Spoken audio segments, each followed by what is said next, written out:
Samantala may exhibit ang komite ng Kamara na nagpapakita ng maraming pakinabang at gamit ng bamboo o kawayan.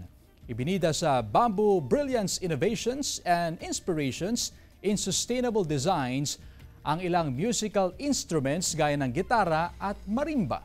Meron ding baskets at mga dekorasyon sa bahay. Tampok din ang mga upuan at mesa sa eskwelahan na pwedeng higaan ng evacuees tuwing may sakuna. Isa ito sa mga proyekto ng DOST Forest Products Research and Development Institute.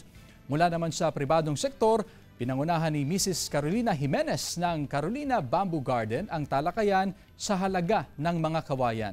Hinimok niya ang mga kongresista na magpasa ng batas para palakasin pa ang bamboo industry sa bansa. Marami raw kasing pwedeng gawin sa kawayan para baguhin ang maraming buhay, komunidad at ekonomiya. Magtatagal ang bamboo exhibit hanggang sa Huwebes, December 12.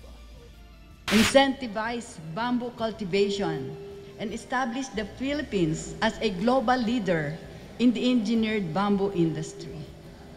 With your support, we can create a sustainable supply chain that not only meets global demand, but also uplifts our people and restores our environment.